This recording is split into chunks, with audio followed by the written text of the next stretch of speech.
8वां प्रश्न पढ़ चुके हो ना। 9वां प्रश्न देखो यहाँ पे क्या कह रहा है। कह रहा है AP 5, 7, 9, 11 का कौन सा पद 27 है ना। क्या पूछ रहा है, कौन सा पद 27 है। यानी तुमको एक चीज दे चुका है कि ऐसा कोई पद होगा कौन नंबर पे जो कितना होगा 27 होगा। देखना इसको थोड़ा सा हल लिखेंगे। हल AP पहले AP जरूर लिख लेना। AP क्या है, 5 है, 7 है, 9 है, 11 है, ठीक ना। अब एक चीज इससे पूछ रहा है कि इसका कौन सा पद 27 होगा। मतलब देखो ये पहला पद है, ये दूसरा है, तीसरा है, चौथा है, यानी आते आते कौन आएगा 5वां, 6वां, 7वां, 8वां, 9वां, 10वां, 11वां, 12वां, ऐसा कौन आएगा जो 27 होगा, ठीक ना।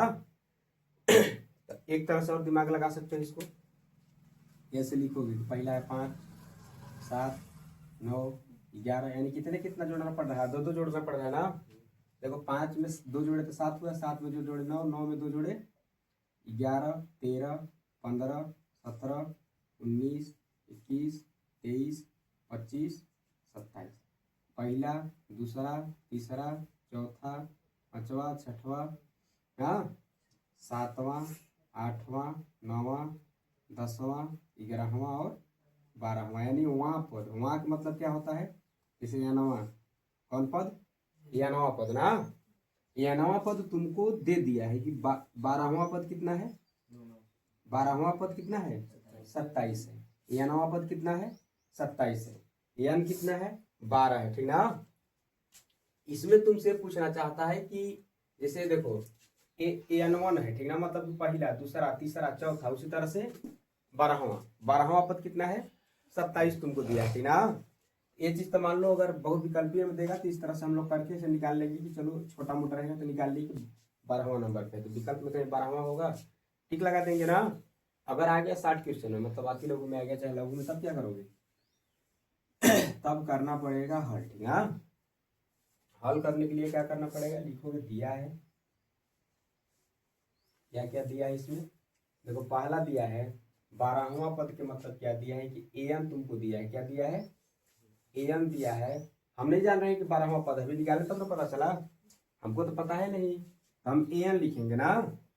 AN कितना दिया है, AN दिया है 27, हमको कितना दिया है 27। तुमसे पूछा क्या है, अच्छा AN दिया है 27 और तुमसे पूछा है यन ना, तुमसे पूछा है यन।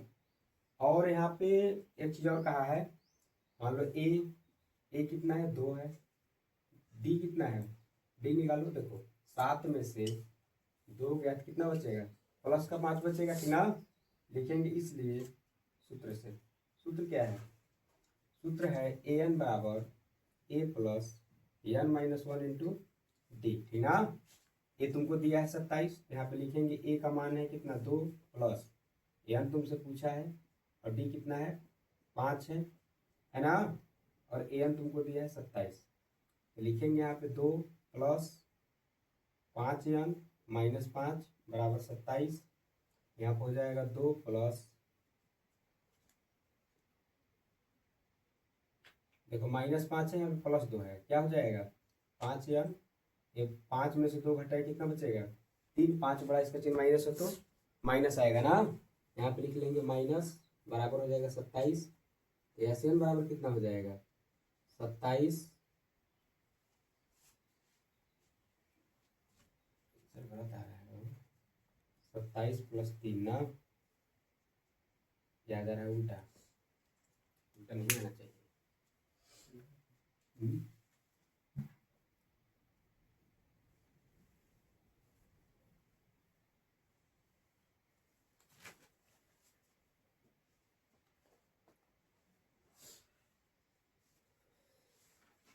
अच्छा ये लिखा गया है ना, ये गलत है, देखो डी गलत है ना, डी इसका ना निकालना है हमको। 7 में से कितना घटाना है, और ए भी गलत है, ए कितना है 5 है, और डी कितना है, देखो इसमें से 7 में से 5 जाएगा ना, 7 माइनस 5, 7 में से 5 ये कितना बचेगा। ये कह रहे हैं आंसर कहाँ से गलत है, ये सब मिस्टेक हो गया, ठीक। यहाँ पे लिख देंगे हम लोग 5 और यहाँ पे हो जाएगा 2, ये सही है। और यहाँ पे लिख लेंगे, इसको मिटा के पूरा नहीं, हम लोग इस सवाल को हल कर रहे हैं ना, इसमें से मान लिखा गया था ना।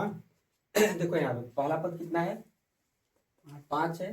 डी कितना है, बाद वाले में से पहले वाले को घटा, 7 में से कितना घटाएंगे, 5 घटाएंगे ना, 7 में से 5 जाएगा, कितना बचेगा, 2। अब इस फार्मूले पे रख लो, यहाँ पे हो जाएगा 5 प्लस 2n माइनस 2 बराबर हो जाएगा 27। देखो 5 में से 2 जाएगा, कितना बचेगा, 2n। अब प्लस का कितना बचेगा, 3 बराबर कितना हुआ, 27। तो 2n बराबर कितना हो जाएगा, 27। अब माइनस का 3, 2n बराबर 27 में से 3 क्या बचेगा, 24। n बराबर क्या हो जाएगा, 24/2। n बराबर कितना आया, 12। यानी जो 12वां पद होगा, ठीक ना, यहाँ पे लिख देंगे कि अतः 12वां पद 27 होगा। समझ गया ना, 12वां पद कितना होगा, 27 होगा। कोई दिक्कत है यहाँ तक, दिक्कत बहुत है ना। चलिए दूसरा सवाल देखते हैं इसको, मतलब 10वां सवाल लिखेंगे, प्रश्न 10 का हल, 10वां का हल। पहले जो एपी दिया है एपी लिख लो, लिखेंगे एपी 2 है, 7 है, 12 है, डैट है। इसे पूछ रहा है कि 10वां पद ज्ञात कीजिए। कौन पद, 10वां पद। यहाँ पे देखो कौन पद आया है, 12वां पद। कब समझाने का मतलब है कि तुमसे पूछा क्या है, इसमें एन पूछा है ना, तुमसे पूछा क्या है, एन पूछा है, एन पूछा है कि 10वां पद ज्ञात कीजिए। तो चलो 10वां पद ज्ञात करते हैं। यहाँ पे लिखेंगे ए बराबर कितना है, 2 है, और डी बराबर कितना हो जाएगा, 7 में से 2 घटाओ कितना बचेगा, 5 बचेगा। बाद वाले में से पहले वाले को घटाया जाता है, ठीक। अब तुमसे पूछा क्या है, पूछा है 10वां पद, 10वां पद, यानी ए 10 बराबर तुमसे क्या किया है, पूछा है, ठीक ना। अब ए 10 का फार्मूला लगा दो, ए 10 बराबर क्या होगा, ए प्लस 9 डी। यही ना सीखे हो अभी तक। अगर तुमसे 10वां पद पूछे, 12वां पद पूछे, 50वां पद पूछे, तो उसमें क्या करो, एक कम करके डी में गुणा कर दो, ठीक ना। अब ए के मान को जोड़ दो, जितना आएगा वही आंसर हो जाएगा। यहाँ पे हम लोग लिखेंगे क्या चीज, ए का मान 2 है प्लस 9, और डी का मान कितना है, 5 है।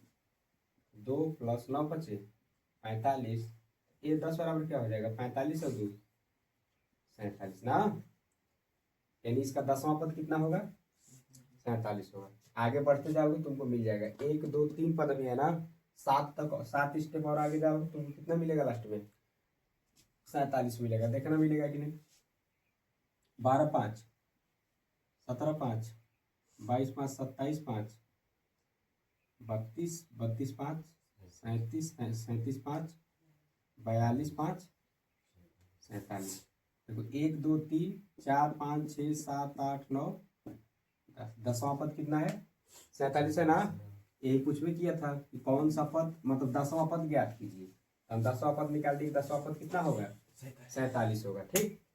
सवाल को केवल पकड़ने सीखना। अगर तुमसे वहां पद डायरेक्ट पूछे, इस फार्मूले को लगाना। अगर तुमसे पूछे कि कौन सा पद इतना होगा, तो समझ जाना कि तुमको एन दिया है, तुमको एन दे दिया है, ठीक ना। जैसे इसमें देखो एन दिया था कि एन कितना है, 27 है, ठीक ना। अब बाकी मान हम समांतर जो समांतर श्रेणी दिया रहेगा उसमें से हम क्या करेंगे, निकाल लेंगे। केवल 27 हमको दिया था, ए अपने से निकालिए, डी अपने से निकालिए। ए कहाँ से मिला हमको, पहला पद जो है ए हो गया, बाद वाले में से पहले वाले को घटा, डी मिल गया। डी को क्या कहते हैं हिंदी में, सार्व अंतर कहते हैं ना। अब देखना नेक्स्ट सवाल 11 में क्या कह रहा है, 11 में कह रहा है कि वह एपी निर्धारित कीजिए। एपी मतलब अरिथमेटिक प्रोग्रेशन, ठीक ना। यानी समांतर श्रेणी तुमको इसमें बनाना है। कह रहा है कि एक समांतर श्रेणी बनाइए जिसका तीसरा पद कितना हो, 5 हो।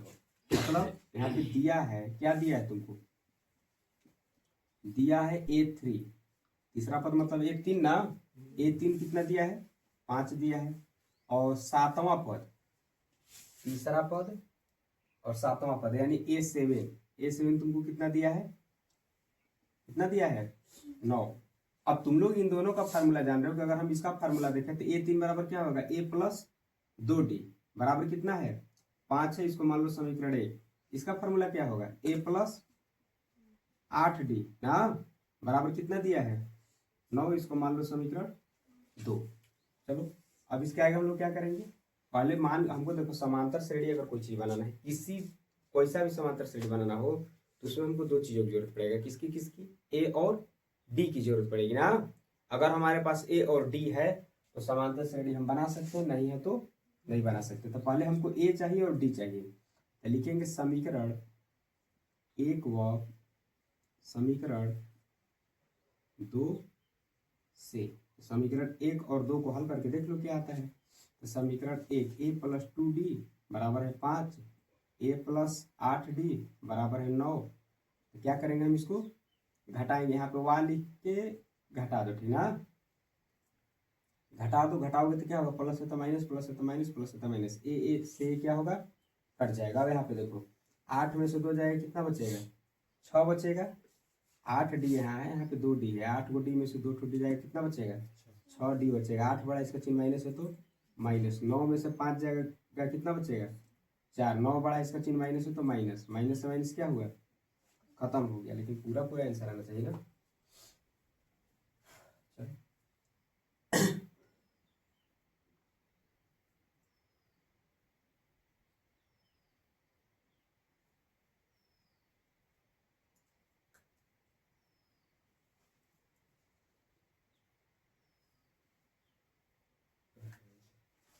यहाँ पे कौन पद है, 7वां पद है ना, ए प्लस का डी 6d ना। यहाँ पे कितना बचेगा 6 में से 2 जाएगा, कितना बचा 4, बाकी सब ठीक है। तो यहाँ पे क्या हो जाएगा d बराबर 4/4, डी बराबर क्या होगा 4 एकम 4, डी का मान कितना आया 1 आया ना। अब इस d के मान को उठा के समीकरण एक में रख दो, लिख दो d का मान समीकरण एक में रखने पर ना। समीकरण एक लिख लो, समीकरण एक कितना है a प्लस 2d बराबर है 5, a प्लस 2 गुणे 1 बराबर 5, a प्लस 2 1 कम 2 बराबर 5, a बराबर कितना हो जाएगा 5 माइनस 2, a बराबर कितना आया 3। अब समांतर जो AP तुम निकालते हो, यहाँ पे देखना लिखेंगे AP जो निकालते हो, समांतर श्रेणी जो निकालते हो, उसमें क्या होता है, उसमें ही ना होता है कि पहला जैसे समांतर श्रेणी निकालना हो तो लिखते हो A और फिर A प्लस D ना, A plus 2D, A plus 3D, यही होता है ना। मतलब कहने का मतलब है कि A1 लिखते हो, A1 चाहे A, फिर A2, A3, A4, A5, A6 ना, डॉट डॉट डॉट ऐसे नहीं जाते हो। देखो A1, A2, A3, A4, A5, A6 ऐसे नहीं जाते हो। अरे यहाँ पे देखो जो समांतर श्रेणी इसमें क्या है, A1 है, A2 है, A3 है, A1, A2, A3, A4 यही है ना। तो वही चीज A1, A2, A3 सब हम लोग निकालते हैं। तो यहाँ पे देखना ध्यान से एक चीज, हम लोग 6 तक नहीं लिखेंगे, यहाँ पे 4 तक लिखेंगे।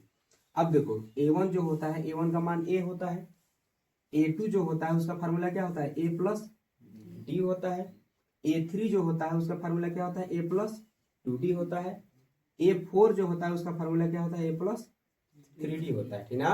A5 लिखोगे तो A प्लस 4D, A6 लिखोगे तो A प्लस 5D, ठीक ना।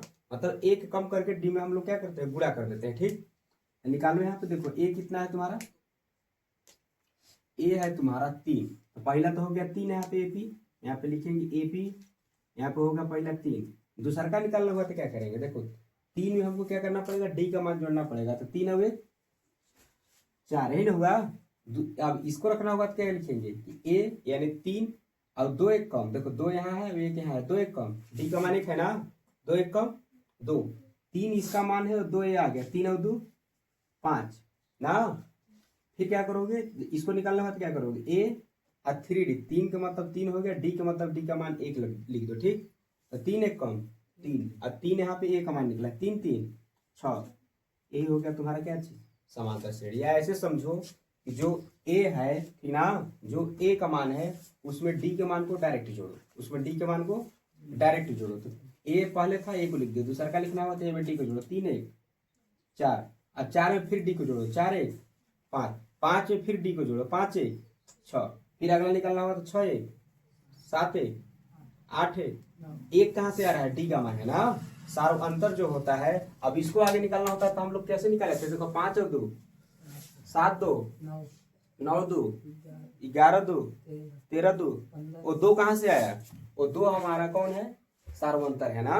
वो 2 हमारा क्या है, सार्वंतर यानी डी है। अगर फार्मूले से निकालना होगा, पैसे लिख के निकालना, और अपने से अगर निकालना होगा तब क्या करेंगे, तब डायरेक्ट निकाल देना, ठीक ना। कोई दिक्कत है यहाँ तक, कर लोगे उसको। ये सब देखो टोटल के टोटल सब पेपर में आए हुए प्रश्न है ना।